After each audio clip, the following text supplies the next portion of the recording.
Дмитрий Кедрин. Зодчие. Как побил государь Золотую Орду под Казанью, указал на подворье свое приходить мастерам. И велел благодетель, гласит летописца сказанье, в память онной победы да выстроят каменный храм. И к нему привели флорентийцев и немцев и прочих иноземных мужей, пивших чару вина в один дых. И пришли к нему двое безвестных владимирских зодчих, двое русских строителей, статных, босых, молодых.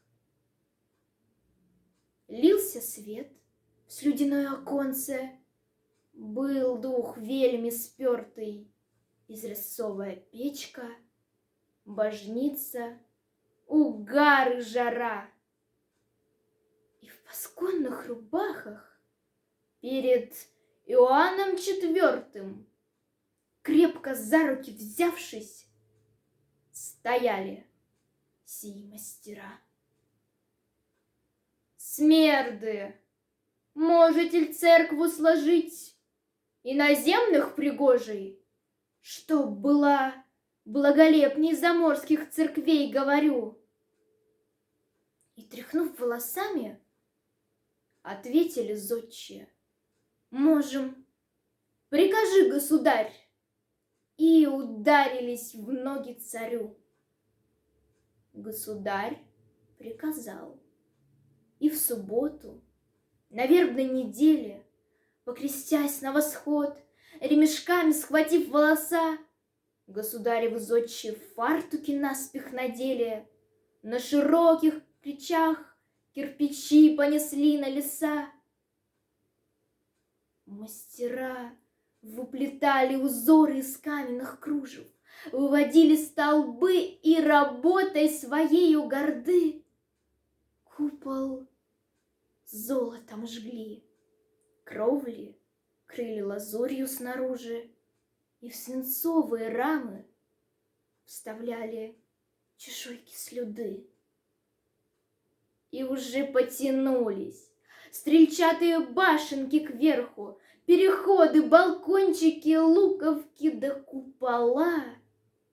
И дивились ученые люди: за не эта церковь краше вилл италийских и пагод индийских была. Был диковинный храм, богомазами весь размалеван, в алтаре при входах и в царском притворе самом, живописной артелью монаха Андрея Рублева, изукрашен зело византийским суровым письмом. А в ногах у постройки торговая площадь жужжала, таровато кричала купцам: покажи, чем живешь.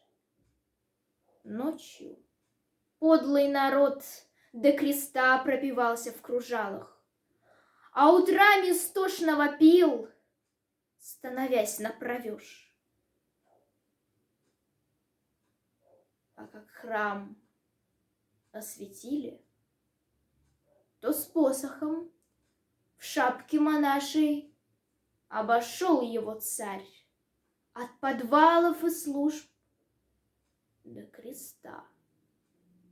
И, окинувши взором его узорчатые башни: лепота, молвил царь, и ответили все: лепота.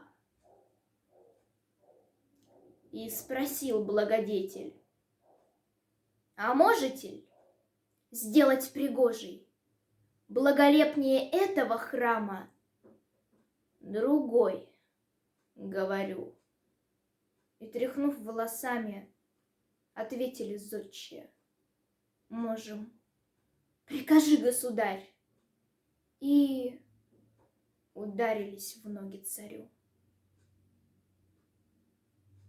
И тогда государь повелел ослепить этих зодчих, чтоб в земле его церковь стояла одна такова, чтобы в Суздальских землях и землях рязанских и прочих не поставили лучшего храма, чем храм Покрова.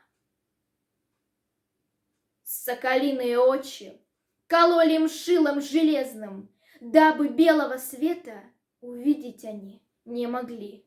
И их клеймили клеймом, их секли батагами болезных и кидали их темных на стылое лоно земли. И в обжорном ряду, там, где заваль кабацкая пела, где севухой разила, где было от пару темно, где кричали дикие «Государево слово и дело!», мастера Христа ради просили на хлеб и вино. И стояла их церковь такая, что словно приснилась. И звонила она, будто их отпевала навзрыд. И запретную песню про страшную царскую милость пели в тайных местах по широкой Руси гусляры.